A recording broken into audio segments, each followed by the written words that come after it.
Afternoon. Got a call about two people sitting here too long, making guests uncomfortable. We're just having dinner, officer. We haven't done anything wrong. Yeah, well, this isn't really the place for your type to linger. Maybe wrap it up. Your type? What do you mean by your type, You know officer? exactly what I meant. We're celebrating our anniversary. BODYCAM captures two couples seated near the window section of an upscale downtown restaurant. Anniversary candles lit between them. Wine glasses half full.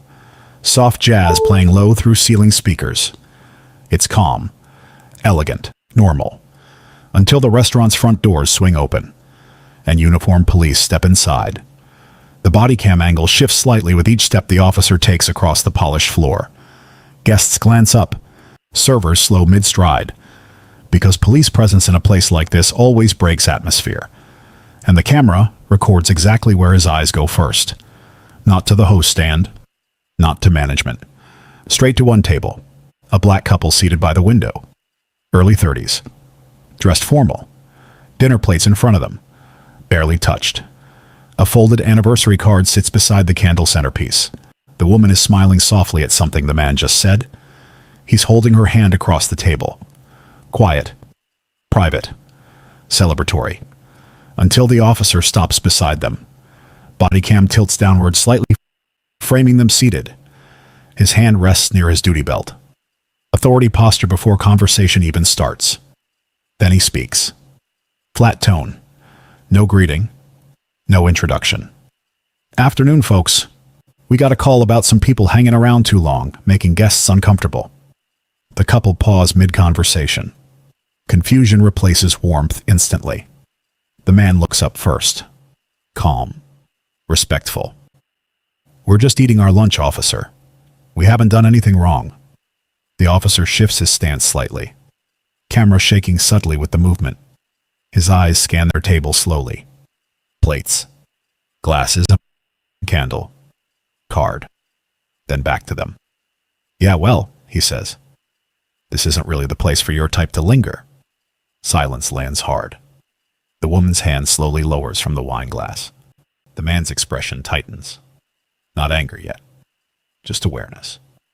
Maybe wrap it up and head out. All right, the officer adds. Nearby diners glance over.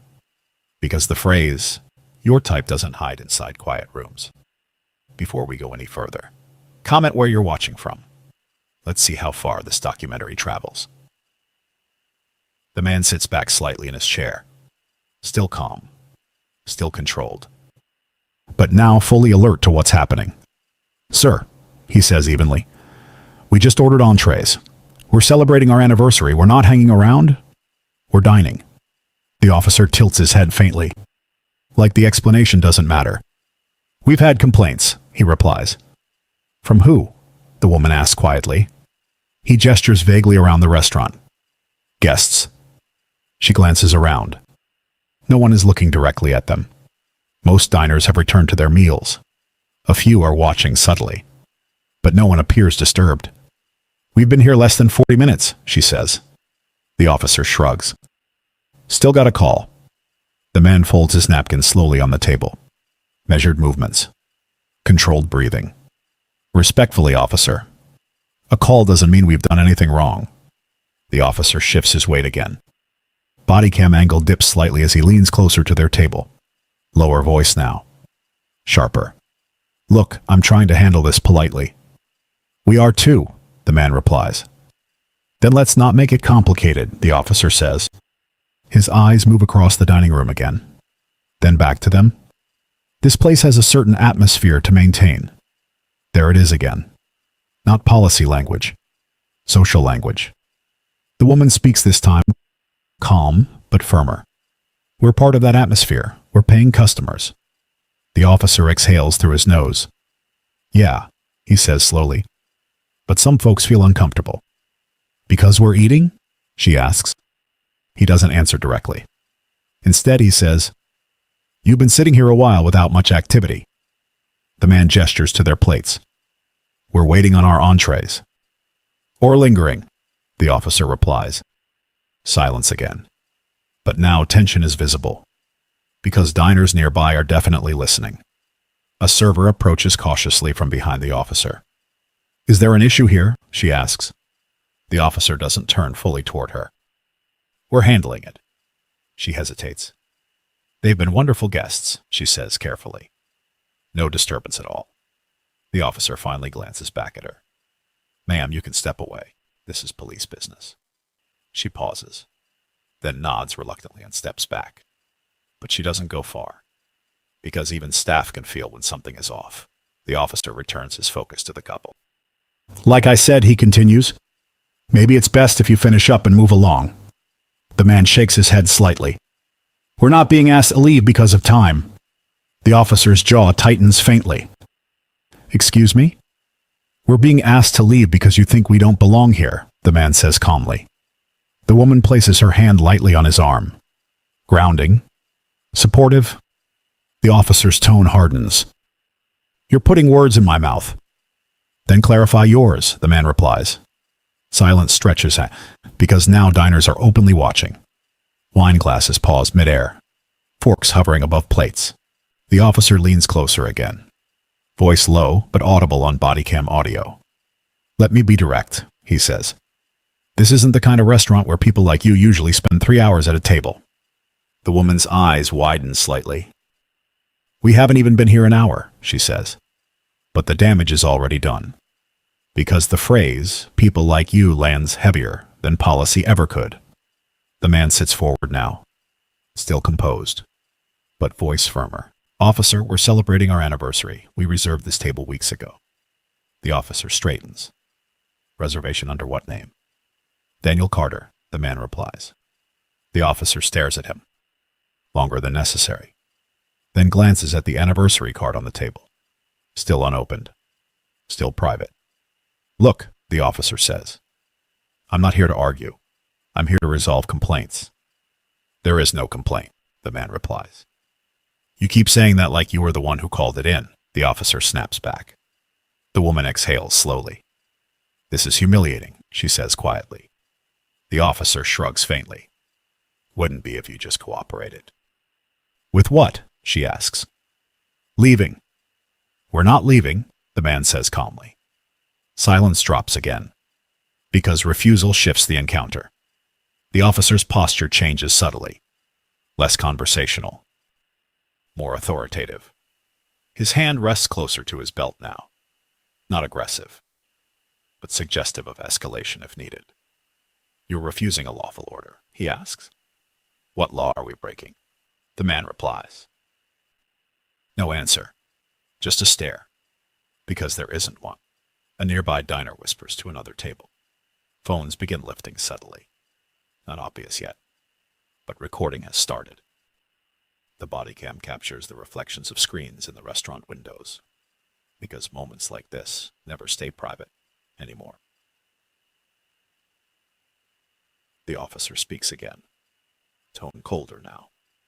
You're making this more difficult than it needs to be. No, the man replies evenly. You are. Silence. Jazz music still playing faintly overhead. Glasses clinking somewhere across the room. But at this table, everything is frozen. Because what started as dinner has turned into a public confrontation driven by assumption rather than action. And the BODYCAM keeps recording every second. The unsolicited approach. The racial language. The attempt to force removal without cause. The humiliation layered onto celebration. The officer still believes he's in control of the situation. Still believes he's resolving a complaint. Still believes this is routine. But what he doesn't know yet is that the very table he's trying to clear isn't just reserved. It's owned.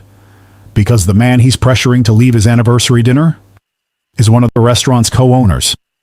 And the staff watching nervously from across the dining floor already know it. They're just waiting to see how far the officer pushes it before management steps in. Because once that reveal happens, this won't be about a complaint anymore. It will be about authority, misused, bias documented, and consequences that begin the second this footage leaves the BODYCAM server. BODYCAM continues recording without interruption. No cuts, no edits, just raw documentation of escalation building in real time. The officer remains standing over the couple's table. Posture rigid, authority forward, patience thinning. And the longer they don't comply, the more personal his tone becomes. He studies Daniel again. Suit tailored. Watch expensive. Posture confident even while seated. It doesn't match the narrative he had already built in his head. And that mismatch irritates him. "You're really going to sit here and argue instead of just leaving?" he asks. Daniel keeps his voice level. "I'm going to sit here and finish dinner with my wife." "Yes." The officer scoffs under his breath. BODYCAM dips as his shoulders shift. Unbelievable. He glances around the dining room again, scanning faces, looking for validation that isn't there, because no one looks threatened. No one looks uncomfortable. If anything, they look uncomfortable watching him. He turns back to the table. "You know, most people in your position would have just left by now." Daniel tilts his head slightly. "My position?" "Yeah," the officer says, instead of trying to make some kind of point. "We're not making a point," Daniel replies. "We're eating." The woman squeezes his hand lightly under the table. Silent reassurance. But the officer notices the gesture and misreads it completely. "See that?" he says. "Now you're making her uncomfortable too." She looks up at immediately. "I'm uncomfortable because of you, officer."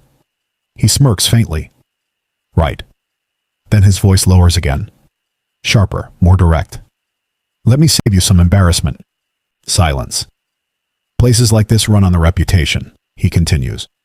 "Regular clientele, certain expectations." Daniel watches him steadily. And sometimes management would rather avoid situations. The word hangs loaded. Undefined. But obvious. The woman speaks again. Voice firmer now. "What situation are we creating by eating dinner we paid for?" The officer shrugs. "You're drawing attention." "You drew the attention," Daniel replies calmly. That lands. Because it's true. And truth irritates authority when authority wants compliance. The officer's stance tightens. BODYCAM angle shifts closer as he steps nearer to the table edge. "You know what the call actually said?" he asks. Daniel doesn't answer. The officer continues anyway.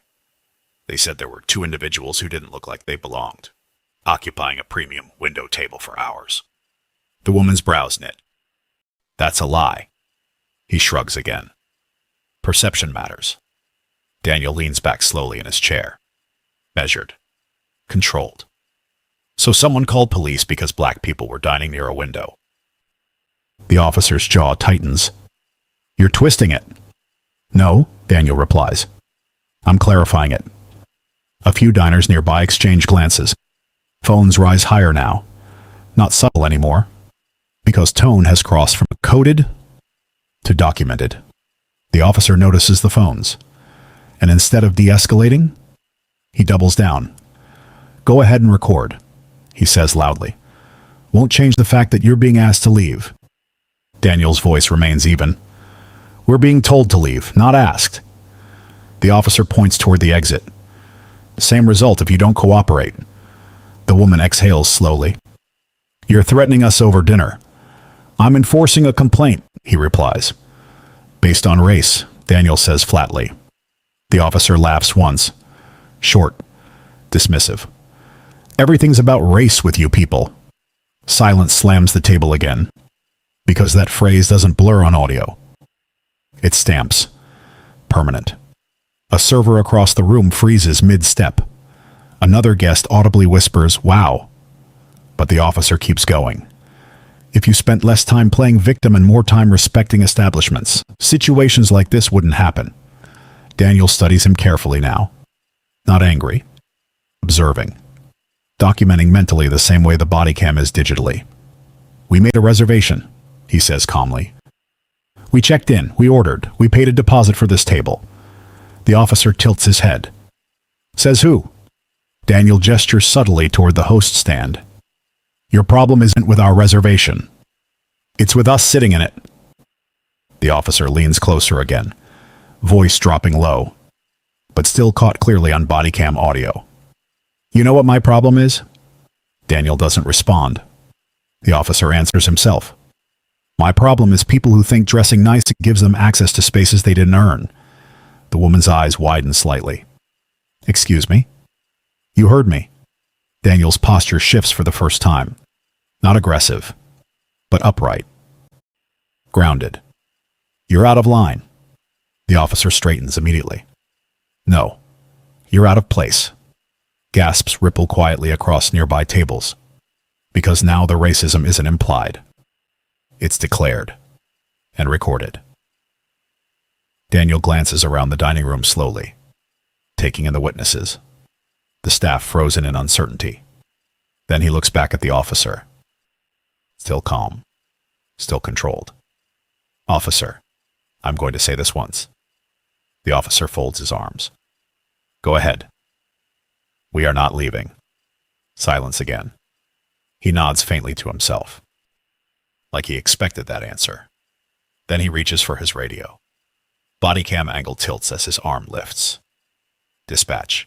I've got 2 uncooperative individuals refusing to comply with removal request. The woman's voice cuts in immediately. Removal request for what? He ignores her, still speaking into the radio. Possible trespass situation. That word lands heavier than all the others. Trespass. In a restaurant they legally reserved. Daniel's eyes narrow slightly. You're escalating this without cause. The officer lowers the radio. You escalated it when you refused to leave. We refuse discrimination, Daniel corrects. The officer smirks again. Call it whatever helps you sleep. Across the restaurant, management staff begin gathering near the back corridor. Whispering. Watching. Because the BODYCAM isn't the only camera recording anymore. Internal security feeds are live, and every word being said is echoing upstairs in real time. But the officer doesn't know that yet. He just sees a couple who won't comply, and ego refuses retreat. You know what happens next? He asks. Daniel doesn't answer. Backup arrives. We escort you out. Simple. The woman shakes her head slowly. This is unbelievable. No, the officer replies. What's unbelievable is the entitlement. Daniel's voice lowers now. Calm, but firm. You think we don't belong here? The officer shrugs again. I think people should stay in environments that fit them. There it is again. Blunt, unfiltered, and permanently logged on BODYCAM storage. The tension in the restaurant has fully shifted now. Jazz still plays. Glasses still clink. But no one is eating. Because the anniversary table has become the center of gravity for the entire room. And the officer still believes he holds authority here. Still believes he's enforcing order. Still believes the couple will fold before backup arrives. But what he doesn't realize is that management isn't preparing to remove the couple. They're preparing to confront him. Because internal records already confirmed something critical minutes ago. Daniel Carter isn't just a guest. He's listed on the ownership license. Co-founder, equity partner, name printed on the very business registration framed in the lobby entrance, which means the officer standing over him is threatening to trespass the man from property he legally owns. And once that revelation hits the BODYCAM audio, this confrontation won't just escalate, it will flip completely, because pressure is still rising. Misunderstandings are no longer misunderstandings. They're documented bias. And the next voice that enters this conversation won't belong to law enforcement. It will belong to ownership. The officer's radio call for backup still hangs in the air when movement starts behind him. Not fast. Not chaotic. Controlled. Professional. From the back corridor leading toward the kitchen, 3 individuals step onto the dining floor.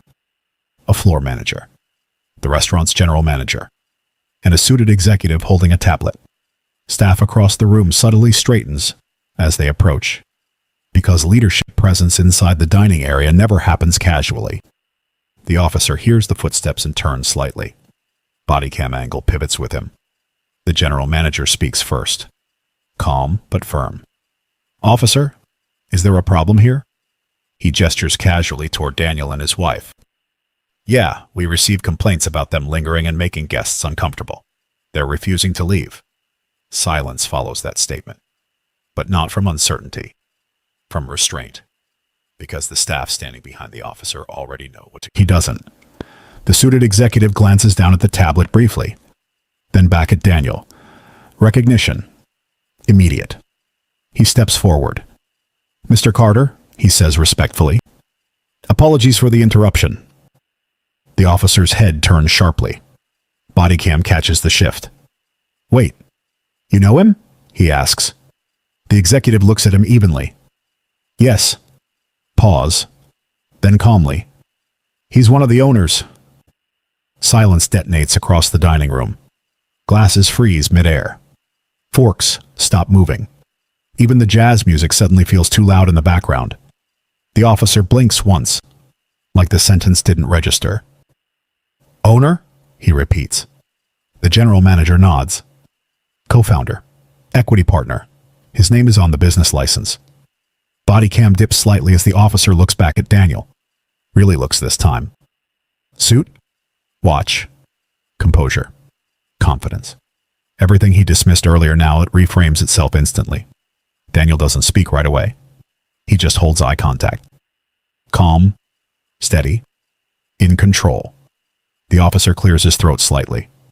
"Well, we still had a complaint." The executive responds immediately.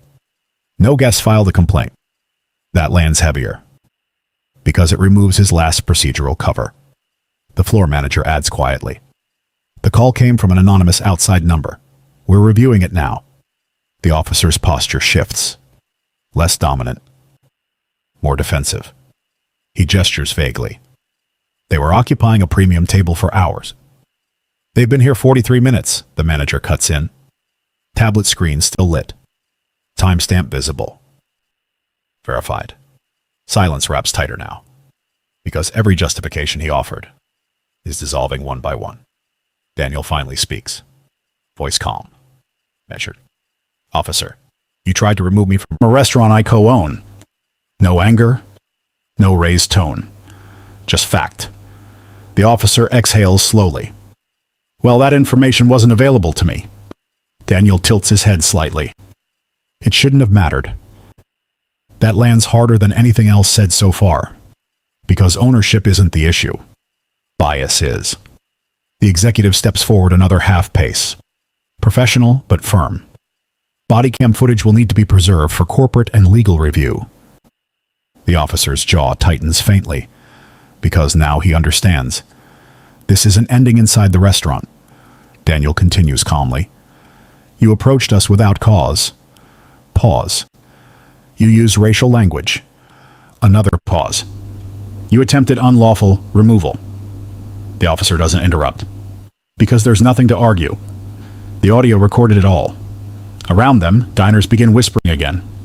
Phones still raised, because now they're witnessing the reversal. Authority dissolving in real time. The officer finally nods stiffly. "Well, if there's no complaint, you're free to continue your meal." Daniel holds his gaze a second longer, then replies quietly, "We always were." Silence again. The officer steps back. Containment posture gone. Dominance gone. Presence reduced to procedure. Management remains beside the table. A protective buffer now. And the BODYCAM captures the final visual contrast perfectly. The officer standing alone. The couple seated. Still dignified. Still composed. Still exactly where they belonged their entire time. Because what began as an attempted removal has just exposed documented bias on record. And the footage recording on his own chest has become the evidence that will follow him long after tonight ends. If you're enjoying this documentary so far, like and subscribe. Because what comes next isn't just accountability, it's consequences that end careers. BODYCAM continues recording even after the confrontation ends. Because cameras don't stop when tension fades. They keep documenting what happens after authority is challenged. After ego collapses. After reality sets in. The officer steps back from the table fully now. Posture no longer dominant. No longer investigative. Just procedural. His radio remains silent on his shoulder. Because backup units were already advised to stand down the moment management confirmed ownership. Across the dining room, atmosphere slowly begins to reset. Conversations resume in hushed tones.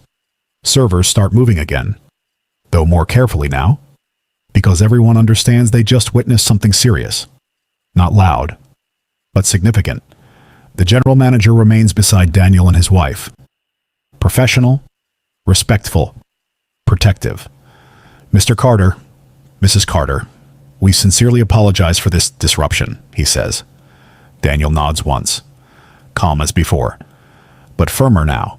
This wasn't a disruption, he replies quietly. It was discrimination. The manager doesn't argue, because BODYCAM audio already confirmed it. The suited executive adds, corporate legal has already requested preservation of all footage. Internal cameras and law enforcement BODYCAM. The officer hears that clearly. BODYCAM captures the slight shift in his breathing, because now consequences feel real, not hypothetical. Real. Daniel speaks again. Still seated. Still composed. You approached us without cause. Pause. You profiled us publicly. Another pause. You attempted to remove us from property we own. The officer nods stiffly. No defense offered. Because none would hold. Management turns toward him fully now. Professional tone. But cold. Officer, your badge number and department will be included in the incident report. He nods again. Short. Tight. Understood. But the BODYCAM records the tension in his jaw.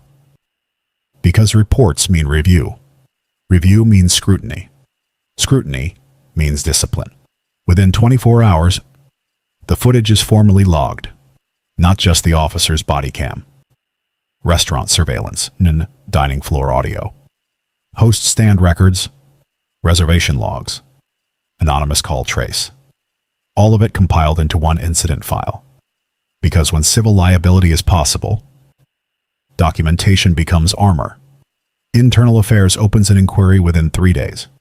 Because the language captured on BODYCAM crosses departmental conduct policy immediately. Key violations listed. Racially biased language. Abuse of authority. Attempted unlawful removal. Escalation without cause. Conduct unbecoming of an officer. The anonymous complaint call is traced. Unfounded. No guest corroboration. No disturbance report. Which removes the officer's last justification entirely. 30 days later, disciplinary findings conclude. The ruling is direct. Sustained misconduct. Not procedural error.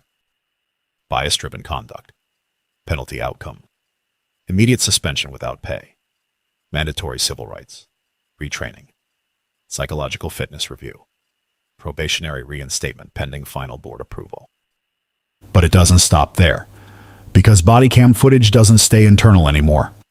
Once filed in a civil rights complaint, it becomes discoverable evidence. Daniel files formally. Not emotionally. Professionally. On behalf of both himself and the business.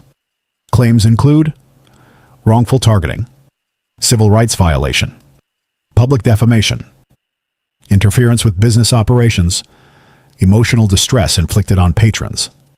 Because the humiliation wasn't private. It happened in front of a full dining room. On their anniversary. The settlement process moves quickly. Because video evidence removes ambiguity. No courtroom theatrics needed. No witness credibility debates. Just footage. Audio. Facts. Final civil resolution. 6-figure settlement paid jointly by the department and municipal liability insurer. Mandatory departmental policy revision issued. Bias response protocol updated. BODYCAM review standards tightened. Because lawsuits don't just cost money. They force reform. Back inside the restaurant. Life moves forward. Reservations stay booked. Dining room stays full. But policy changes quietly follow the incident. Direct management intervention required before police removals of guests. Anonymous complaints require staff verification first. Ownership presence alerts added to reservation systems. Because leadership learned something critical. Authority unchecked creates liability. And liability reshapes policy faster than complaints ever could. 6 months later, Daniel and his wife returned to the same window table. Same night of the year. Same anniversary. Candles lit again. Wine poured again. But atmosphere feels different. Not tense. Protected. Because staff recognize them instantly now. Not just as owners, but as the couple who forced accountability. A server pauses beside the table before leaving entrees. "Happy anniversary again, Mr. and Mrs. Carter," she says warmly. Daniel smiles faintly. "Thank you." No police presence interrupts the night this time. No confrontation. No humiliation. Just dinner, the way it should have been from the beginning. Bodycam footage from that night is archived permanently. Training material now, used in departmental bias education modules. Because recorded misconduct becomes teaching evidence. Not theory, reality. What it captured wasn't just one officer's mistake. It captured assumption, language, power misused in a space where it wasn't warranted. What began as an attempted removal ended with an officer disciplined, a department audited, policies rewritten, a civil settlement paid, and a documented reminder that authority without accountability collapses under evidence, because the officer believed he was enforcing order. But what he really enforced was the end of his own credibility. And the body cam on his chest recorded the entire lesson without missing a second. The end.